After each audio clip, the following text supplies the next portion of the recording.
Hello everybody. My final in my video is going to be about note-taking today. So I'm going to talk about how it is beneficial to me, why it is important in general, and just the overall definition and topic of it. So let's get right into it. Okay, so what is note-taking? The actual definition of note-taking is the practice of recording information from different sources and platforms. But in my own words, I put it as recording pieces of information so you can use it at a later date. Okay, now for note-taking, there are actually different strategies and tools. Now, in this class, we covered 3 ways to take notes. Those 3 being the outline method, the Cornell notes method, and the mind map method. My personal favorite is the outline method. Okay, now that those 3 note-taking types are covered, I'm gonna talk about why they benefit me and why I think they will benefit you too. So let's go. What's up, y'all? I am just gonna pop in here real quick and kind of go over the 3 note-taking strategies that I just listed, instead of just like saying them and then not going over them at all. So let's just get through this real quick. The first strategy we have here is outline notes, which I mentioned to be my personal favorite, which they are. They include a few subcategories, including a main topic, a subtopic, as well as things like just kind of main ideas and little details to add in there. I think that this is a very simple and easy note-taking style, and you know, as I said, it's one of my favorites.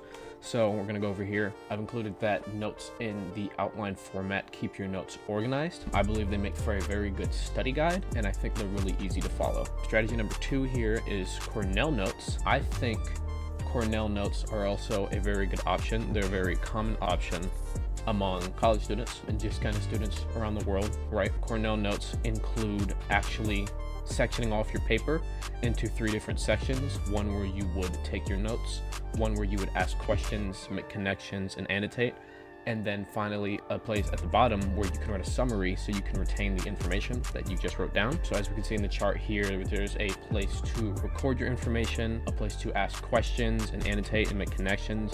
Now the reciting portion is one I'm actually not really familiar with. I don't know if that was included or not. I don't believe to have seen that be included, but that is optional if you want to do that. Finally, there is the reflection portion, and then the review portion, and then finally you would summarize so that you can retain your information better. So yeah, I believe that Cornell Notes helps you retain information. I think the steps are laid out for you, and I think that it's really interactive considering the kind of reflect, review, and summarize portion of the notes. And I think that they are also a very good option. Now, the last one we have here is going to be the content map. Now, the content map is definitely a lot different from the other 2 that we just went over. Content maps, you write your main idea or your main topic in the middle. You would take your main idea and then you would kind of branch out into different subsections that are kind of connected to your main idea, and then you can identify connections. So down here at the bottom, we have content maps allow for good connection making. They're also good for visual learners because I know people are better with kind of being able to see what they're trying to, intake, and it provides a more big picture visualization of just what you're trying to cover in general. So yeah, I hope that helps. Let's get back to the video. Now, before we covered note-taking in this class, I felt that my notes were a lot more scattered. I couldn't find anything that I needed, and it was just a lot harder to work with, like so.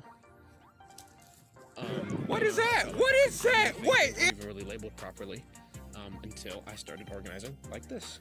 Okay, so here we can see things are titled properly. They are labeled. That's why he's the GOAT! The GOAT! Include a little chart. We also have included a bit of coloring here, just so you can get through the different topics.